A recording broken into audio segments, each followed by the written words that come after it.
nataonao tsy nety teo anatrehany Jesosy tadidio ao ambadik'izay ianao mibata fandresena inona fa dia resinao ny fahavalo Satana.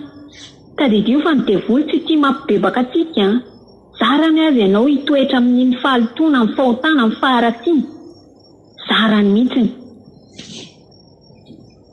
Dia nefany i Samuela teto ery ambony ery moa izy dia tena hoe araka ny voalaza ny fitarika teo hoe zanak'ondry vonono. Izany hoe zavatra mbola tsisy inona mahadio izany, ohatran'ireny zazakely ireny. Zaza tsy manan-kina izay tiaka izay miteny azy. Ny zavatra madio satria raha fahanao fanatitra ho an'ny tompo dia zavatra madio tsisy kilemo. Teo amin'ny andiny fahatelo izay nivakiko teo moa dia niteny mihitsy Samuel raha ozy izy miverina amin'ny Jehova amin'ny fonareo rehetra tokoa ianareo. Izany hoe ny fo voalohany indrindra, ny fo tsikity voalohany indrindra fa ianao ninona zavatra ataonao fa ianao maloto fo tsy madio am-po tadidio mandrakariva fa tsy ahita ny tavan'ny tompo izany. Fo tsikity mantsy kely ty fa toerana zavatra be da be satria tsisy mahita, satria any anaty any, satria ny endrika ty velany foana ny hitan'ny olona fa ny any anatin'ny fo tsisy mahita fa tadidio fa Jesosy irery ihany no mahita. Teto nefa ny Samuela dia niteny raha ozy izy miverina amin'ny fonareo rehetra tokoa zany dia hoe tsy hoe ihany tsy hoe ahoana moa zany hoe moitié na hoe tsy sira zany ianao fa ataona hoe sady teverina ny teverina ny tongotra ray ery ny tongotra ray ery dia tsy mety zay fa ny fo rehetra ozy izy. Dia miala amin'ny Andriamanitra izay nitompona ny Andriamanitra kely, miala amin'ny faharatsiana endrika Andriamanitra kely daholo izany na ny fanompoana Andriamanikafa, ny faharatsiana, ny fahitoana, ny fahotana maro isan-karazany.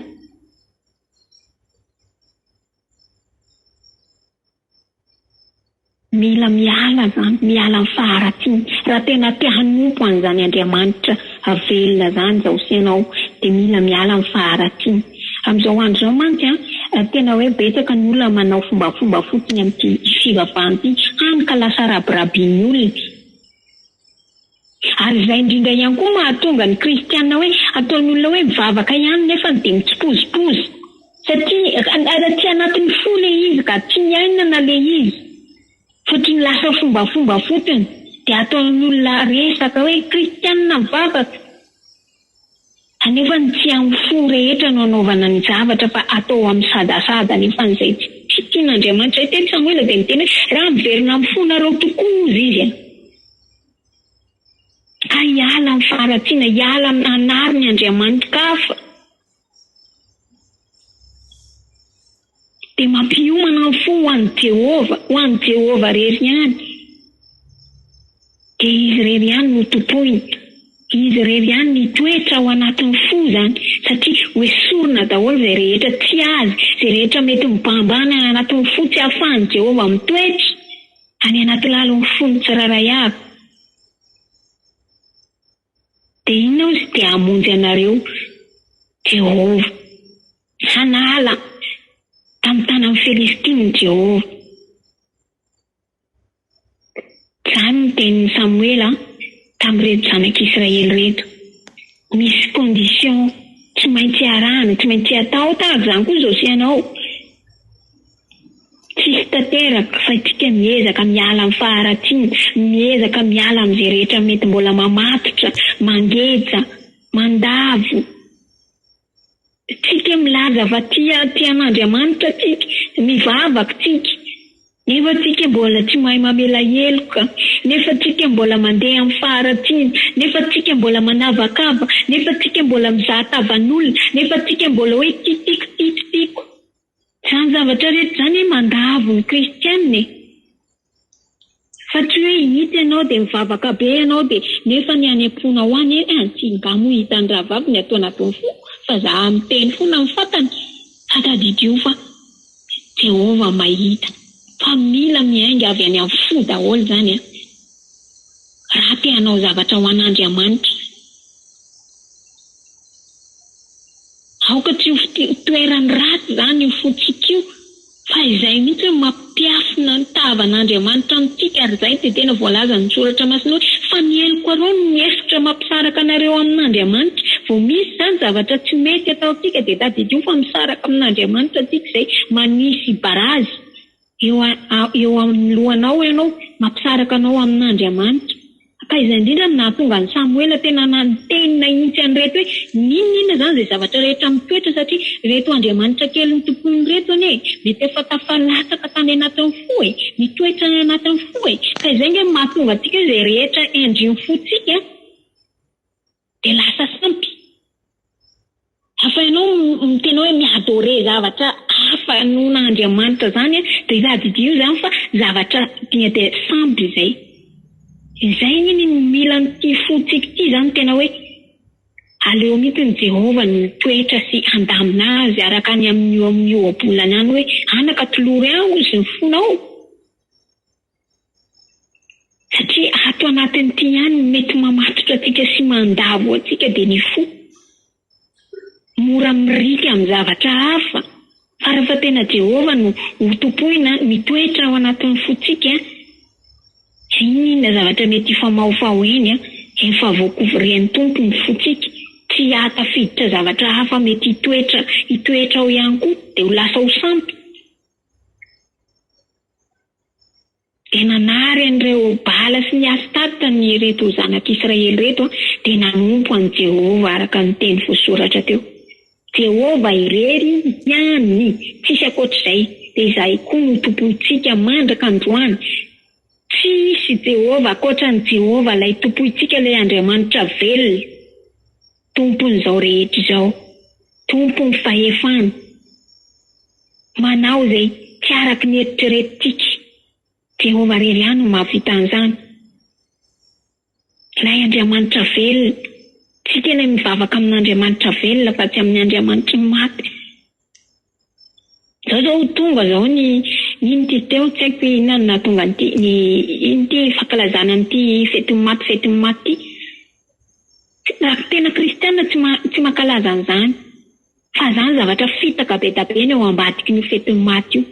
Inona fa devoly mo indraindraina amin'io, olona efa maty ve mbola anaovana fety? Maninona raha Jehova velona no indraindraina no ankalazaina sanandro, fa raha ny tena kristiana tsy mankalaza fety maty zany, tsy mandiondio fasana zany, tsy manatitra voninkazo zany. Fa mbola misy fifandraisana amin'ny Andriamanitra kely ao raha manatanteraka an'izay ny hoe milaza fa kristiana. Tsika tsy namany maty fa tsika namany velona. Ny maty ozy aleo ny maty andefina ny azy. Ozy ny tenin'Andriamanitra. Tatsika amin'izany fa be da be nge ny Andriamanitra kely miafinafiny. Fa ny olona mieritreritra fa hoe le manikiliky maina ihany mandeha mamonjy dadarabe fa be da be. Tsy rehetra izay zany dia efa iandriny fony olo hoe tonga indray ny 1er novambra Halloween ozy Halloween dia jerevy fotsiny angena ny masinao mijery azy aty ivelany dia sary tsy mampatahotahotra horera reny ve zavatra mba mety ho ankalazay. Hitantsika amin'izany fa voafitaka ny olona.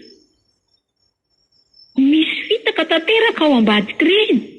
Dia feno mangazay jerijerenao dia sary makamokamo aby na mijery azy. Hatramin'io dia niankonana ray manontolo dia kialoeny dia tsy hay hoe manao ahoana.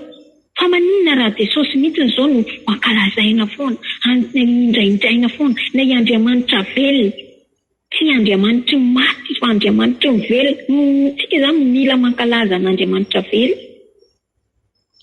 Izany rehetra izany mila ariana, aziny izany rehetra izany. Fa manompo an'i Jehova irery ihany araka ny soratra masina eto.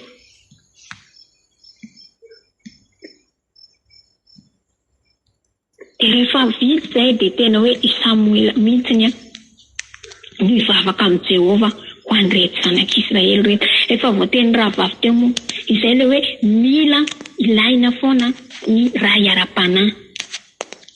Ilaina foana ny mpitarika. Nefa ny amin'izay fotoan'izay ianao tsy dia miankin-doha tanteraka amin'iny olona iny, fa izy ihany koa fitaovana fotsiny. Dia Samuela andeha hivavaka hifona ho an'ireto zanak'Israely reto any amin'ny Jehovah. Itsika ihany koa afaka manatanteraka an'izany zao sy anao omboina mihitsy ny tenanao araka ny voalazan'ny rafafeo. Mahafohy sakafo, mahafohy fotoana, ibebaka fotsiny ho an'ny olona anankiray. Ohatra ianao hoe mifadiana un-jour ianao tsy voatery ho indraindraina hoe zany hoe fadianao anao ravavy. Fa io Jesosy iray ihany no mahita ny ataony tsiraray avy. Zay fotsiny fa anjarantsika zany miproposé an'le izy de manao ny sasany tsara, tsy manao de tsara. Fa tsy anjaranao ny de ianao zany rehefa tsy manao de hitanao eo. Fa anao aproposena le izy de anjarany tsiraray avy manatanteraka de afaka zay ny adidinao. Afaka ianao na de hoe mivavaka misy fotoana ivavahanao fotsiny anaovanao alim-bavaka tena hoe ifona ho an'ny ravavianina fotsiny na hoe ifona ho an'ny ankonanao fotsiny tonga fibebahana. Zavatra tena afaka ataoko sy ataonao zay. Misolo ny faotany hafa hoe mitondra nyty faotany rano ty eto anatrehanao Tompo. Izay nge nataon'ny Samuela teto ary vavaka ho anareo aho. Vavaka amin'ny Jehovah. Moa venao mba fananao an'izany hoe mba nisy tsy tena tindranao fofonana ohatra ho an'ny olona tokana fotsiny. Andao ataoko fa tsy ho tsy amin'ny famille fa tsy famianao le izy tsy olona mety olona fantatrinao le izy fa olona mety tsy mifandray firy aminao nefa ny hitanao mety hoe voafatotra izy voakely izy. De moa venao mba fa mitondra fifonana ho an'izay io zay na de ataoko hoe farafaratsiny nge mpandeha farafaratsiny ho any. Mila ataotsika zay fa tsy ivavaka ihany tsika ho an'ny tenatsika na ho an'ny ankonatsika fa na de ny olona tsy fantatsika any amin'ny toerana hafa any arany. Fa ho haintsika foana amin'ny fifonana eo anatrehan'ny Tompo fibebahana. Satria mbola maro ny voaketra voafatotra. De ary amin'ny andrin'ny 12 de milaza hoe ary Samuela ozy nanorina vato teo anelanelan'ny Mispa sy Sena. De ny anaran'izany vato zany nataony Ebenezara hoe vato mifamonjena. Hitatsika tsara fa ato amin'ny testamenta taloha vao misy zavatra kely ataon'i Jehovah de ho marika an'izay de tsy maintsy misy anara-tanàna omena foana, omena anarana foana zany ny toerana iny. Omena anarana foana ny toerana iny teto de namena hoe vato ny famonjena. Iza moa zany le vato ny famonjena zany fa i Jesosy efa voalaza teo, i Jesosy le vato fehizoro. Iza ne no solovoinatsika tsisy klema, tsisy fahotana, nan'olo tsy miainy, noho ny amiko, noho ny aminao, noho ny amin'izao tontolo izao, de Jesosy zay, le vato ny famonjena. Nanafaka sy nanafaka anao tamin'ny fotaka mandrevo ny fahotana. Jesosy lay tsy nanatsiny, tsisy klema, tsisy fahotana, nefa ny teny mieloana noho ny amiko sy ny aminao. Ka izay indrindra hoe raha mbola manana fahotana zany ianao de tadidio. Fa anisany mbola tena hoe manombo ny Jesosy eo amin'ny hazofijaliana. Ohatiny hoe mbola manakapoka misy kapoka mahazo an'i Jesosy satria izay mihitsy nanolorany ainy de ny fahotako sy ny fahotanao. Ary zay na tonga ny Samuela teto ny teny tamin'ny zanak'Israely mihitsy hoe ny fo taverina amin'ny Jehovah amfonareo rehetra nareo de manary ny Andriamanitra kafa izay tomponareo de andeha hivavaka amin'ny Jehovah hitondra fifonana zany eo amin'ny Jehovah. Ka tsika raha mbola velonay na ianao mbola misy fanantenana, mbola misy fanantenana ny amin'ny velonay rehetra, mbola afaka miova, mbola afaka mibebaka, mbola afaka mifona amin'izay faharatsiana rehetra, mety mbola mandavo, mety mbola mamatotra, mety mbola mamingana, mbola fotoana mety zao. Anaovana izay fifonana izay, tondrana fifonana ho an'ny hafa ihany koa. Izay de azadino mandrakariva mitondra fifonana ho an'ny hafa. Fa enoin'ny Tompo iny, indrindra fa ny fanetretenanao mitondra an'iny, iny tena hitan'ny Tompo. dia amin'izay fotoana izay dia kasihan'ny tompo iny olona iny hibebaka sy tonga amin'ny fibebahana mba tsy ho very.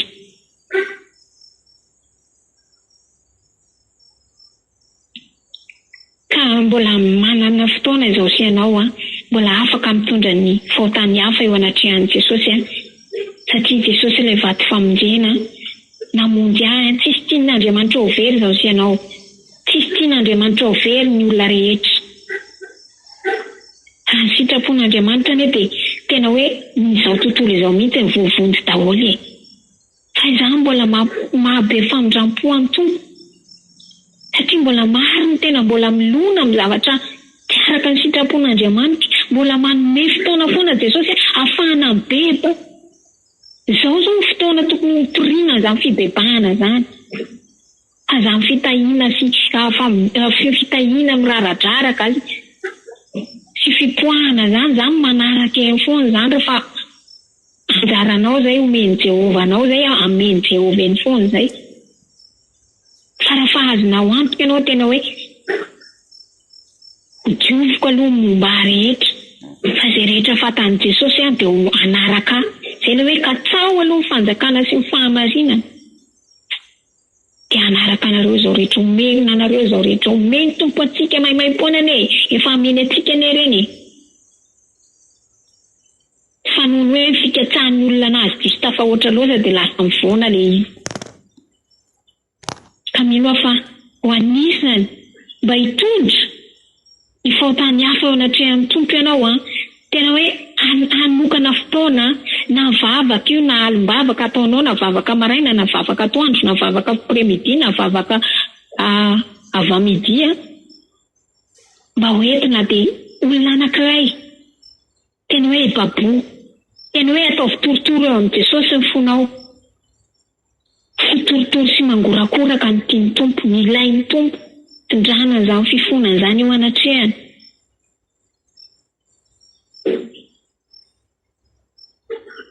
Mampihavana ny olona amin'Andriamanitra ianao izany hoe iny fahotana iny satria iny ilay efitra mampisaraka manala an'iny ianao mba hahitan'ilay olona ny tavan'Andriamanitra, mba tsy hampisaraka an'ilay olona amin'Andriamanitra. Ilay fahotana mbola mamatotra azy sy mangejy azy. Izao sy ianao mandrasan'ny tompo anao an'izany tahaka ny nataon'i Samuela teto. Ary dia tena hoe Jehova rery ihany no topoina amin'ny fo rehetra ary izy rery ihany tokotrany. Amen. Voninahitra ho averiko amin'ny Jesosy rery ihany mankasitraka ho antsika tsiraray avy izay nahatry ny hatramin'ny farany mankasitraka ihany koa ny tompon'Andraikitra na ny neny fitenenana dia